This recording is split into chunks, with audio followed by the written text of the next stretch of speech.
Very good morning.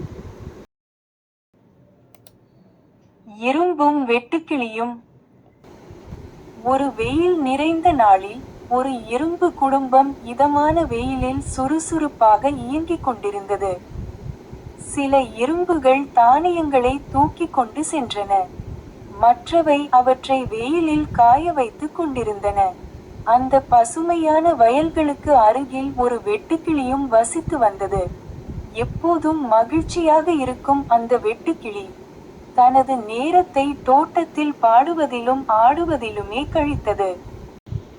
தானியங்களை சேகரித்துக் கொண்டிருந்த எறும்புகளில் ஒன்று அதன் நண்பராக இருந்தது.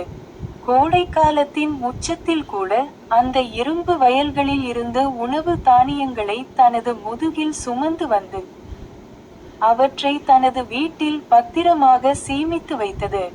அந்த வெட்டுக்கிளி எப்போதும் கடினமாக உழைக்கும் எறும்பை பார்த்து கேலி செய்துவிட்டு தனது நாட்களை சும்மா ஜாலியாக கழித்தது. அது அடிக்கடி அந்த எறும்பை எல்லா வேலைகளையும் விட்டுவிட்டு தன்னுடன் வந்து பாடி ஆடச் சொல்லி வற்புறுத்தும். வா என் நண்பா என்று அது சொன்னது. வந்து என்னுடன் இந்த மகிழ்ச்சியில் கலந்து கொள். ஏன் இந்த வெயிலில் இவ்வளவு கஷ்டப்படுகிறாய்? இப்போது வேண்டாம், குளிர்காலம் வரப்போகிறது, அதற்கு நான் தயாராக வேண்டும் என்று அந்த எறும்பு மறுத்துவிட்டது. குளிரான மற்றும் கடுமையான குளிர்காலங்களில் வெளியே செல்வது கடினமாக இருக்கும் என்பதால் அது தொடர்ந்து உணவுப் பொருட்களை சேமித்து வந்தது. வெட்டுக்கிளி அதை பார்த்து சிரித்து வாழ்நாள் முழுவதும் போதுமான உணவு இருப்பதாக கூறியது. இருப்பினும் அந்த எறும்பு கோடைக்காலம் முழுவதும் வேலை செய்வதை நிறுத்தவே இல்லை.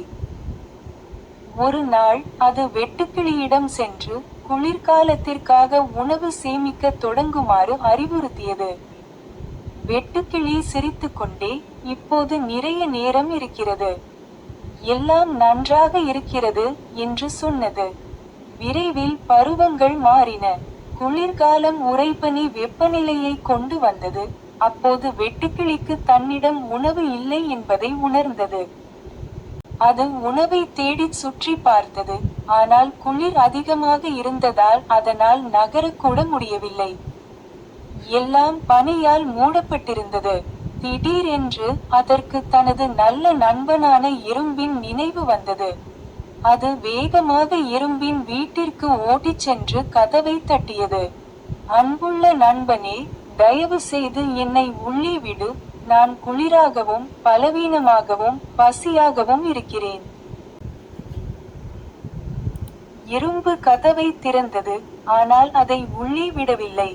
கடந்த கோடைக்காலம் முழுவதும் நீ என்ன செய்து கொண்டிருந்தாய்? குளிர்காலத்திற்காக ஏன் எதையும் சேமித்து வைக்கவில்லை?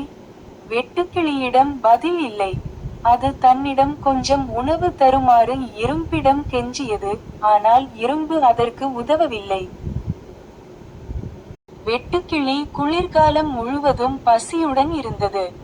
அது ஒரு மிக கடுமையான பாடத்தை கற்றுக்கொண்டது. Thank you and bye. Like, share and subscribe for more videos.